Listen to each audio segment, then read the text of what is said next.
Face to Face dito sa TV5.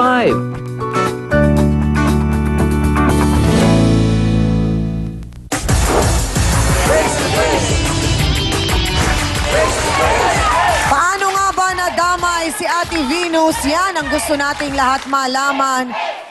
Kasama ka sa trabaho ni Ate Angie. Tama po ba ako? Opo. Okay po. Ano pong trabaho niyo dun sa parlor? Helper po. Okay. Paano pong nangyaring pati kayo ay nadamay? Ano pong kinalaman niyo dun sa naudlot na relasyon ni Angie at ni Jocris? Wala naman po talaga relasyon si Angie eh. Tsaka Okay. yung lalaki na yun eh. Yung Sinasabi ni Joanne, parang nagpapakyut. Wala Itong po. si Angie, nagpapakyut ba? Si Jocris po ang pumupunta dun sa parlor. Kahit nga po bagong bukas yung parlor namin, mga ano ko na po, nandun na si Jocris eh. Sinasabihan ko nga si Jocris na, ang aga mo naman dito. Okay. Sabi ko gano'n, nakapag-almusal ka na ba? Oh. Ginaganon ko siya. Ano, So paano po kayong nadamay sa gulo? kasi po, si Angie ang nagpasok sa akin dun sa trabaho eh. Magsama po talaga kami ni Angie. Close po talaga kami ni Angie. Tapos ngayon po, yung amo ko, nalaman na po na may nagsumbong po doon na yung nanggulo po.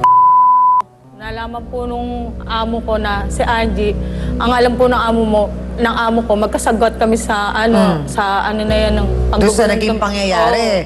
Pero ipinaliwanag nyo ba na wala namang Opo, relasyon? pinaliwanag ko po talaga. Talaga po sinabihan namin si... Talaga bang yung amo ko. masasabi mo, Ate Venus, na yung Jocris ang nagpapakyut? Opo, si Jocris po talaga Okay. nagpupumili sa akin. Tulad po nung isang beses na nag-day off to, gustong-gusto niya po talaga ilabas si Angie. Niyayaya niya po talaga mag-date Saan si daw Angie. pupunta? Hindi ko po alam. Basta sinasabihan niya po si Angie mag-date sila. Si Lalabas Angie na ang sila. sinasabihan o ikaw na iparating kay Angie? Hindi po. Direkta Naririnig ko rin mismo po, kay oo, Angie. Na, Oh. pero sinasabihan ko po naririnig siya. mo? Opo, kasi nandun po ako sa parlor eh. Tapos sinasabihan ko po talaga si Angie na, Angie, huwag kang makipag-anuhan dyan, makipagbuluhan dyan, kasi alam mo naman ng mga lalaki. Pero talagang masasabi mo, Ate Venus, na wala silang naging relasyon? Talaga, kasi magkasama po kami nito. Hindi, Ako talaga lumabas ba nagpupunta- sila kahit minsan, isang Hindi po. beses lang? Hindi po, wala po. Hanggang gano'n lang po, wala rin po. Wala rin. Wala rin po. Wala rin po. daw talaga. Hanggang parlor lang po Pero talaga talagang, sila. so parang ang talagang nangyari, naudlot. Pero kung tumuloy-tuloy yon, Angie, may posibilidad na maging kayo? Hindi ko rin po masasabi. Bakit Kasi nung hindi mo time na yun, masasabi? nagsasalta na sa akin si Jocris na sobrang nasasakal na siya kay ano eh. Kay, Nagkukwento sa'yo. Nasasakal na raw siya sa Niya. kasi masyadong mahadera. Alam mo ba yun na yun daw ang reklamo sa'yo ni Jocris? Hindi ko alam. Hindi ko alam na ayun na kinakwento niya yung ugali ko dito sa babae. Pero nahahalata ni Jocris na selosa ka. Nahahalata din niya na mabunganga ka. Alam niya. Alam niya. Pero di ba, Dr. Camille, ayaw ng mga lalaki ng ganun. Yung ang babae ay maiskandalo. Siguro dapat nating isipin dito na bilang isang babae, syempre, nandun ka agad, napaka-emotional natin. So, kung susugod tayo na hindi natin talaga alam kung ano nangyayari, tinan mo, ang una lang tinanong dito ni Joanne, sino yung babae yun? So, wala talagang evidence. Napakahirap. Tapos, malalaman mo pa na ganyan, na kung tutuusin, yung Jocris, walang trabaho. So, parang nandun na yung pagiging weakling niya. So, sa kanya parang nabupush yung kanyang self-esteem, yung ego niya, parang medyo lumalaki. Kaya natutuwa siya sa ganon. Kung ganon lang yung sinyalis na parang customer at saka yung sabihin na natin, ito yung seller relationship, okay lang yung ganon. Pero, pag nagbigay ka ng meaning doon, nakagaya nga sinabi mo, chances are, eto na, magugulo talaga yung mundo mo. Oo. Kasi akala mo talaga iba na. Parang kumbaga sa mga nagliligawan, mga nagpapakyut, itong isa nagpapadala lang ng ibang senyales, iba naman ang tanggap nung isa. Thank you, Dr. Camille. Ang tanong, mga kasawsawan, handa na ba kayong makita siya?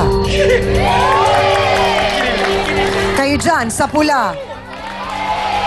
Gusto niyo na bang makita si Piolo? Kayo, sa puti. Mga kasawsawan, ito po ang unang pagkakataon na dito sa TV5 tatapak ang mga paa ni Piolo. Hindi ko lang alam kung anong apelyido niya. Iba po pala. Ito po, si Jocris Piolo de los Santos. Pasok! 3 yung mga sinasabi nyo, oy. Ikaw, wala ka nun, December 20. Asa lang lang doon. Oh, paano? Anyari? Pinipilit mo nga. Anong nangyari? Anong nangyari? Pinipilit mo na Wala. makita si Angie. Sinungaling. Nungaling ka, Sinungaling kasinungaling mo. ka. Si Piolo ba? Sabi mo, meron kami. Si Piolo ba? Sinungaling dalawa.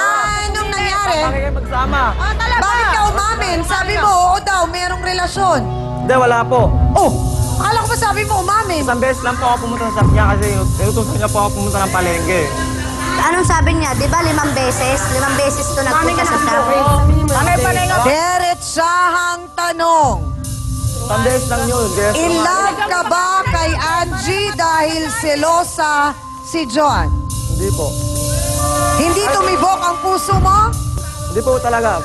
O baka naman, takot ka lang kay Joan?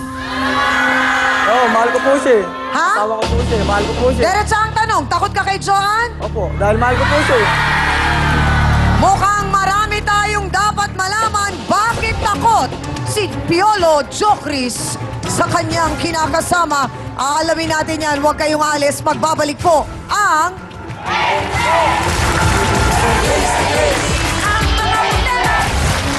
Kung ikaw si Papa Piolo at gagawa ka ng pelikula sa mga oras na ito, sino ang pipiliin mong leading lady?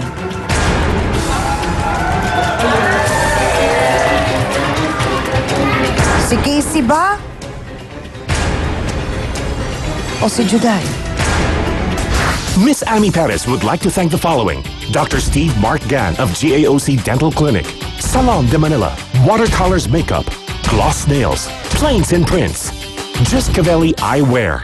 Hans Mortel would like to thank the following: Dr. Manny and Pai Kalayan, Dr. Ariel Recto Dabalus, Nail Necessity, Head, Foot and Body Spa, necessity for your body and soul.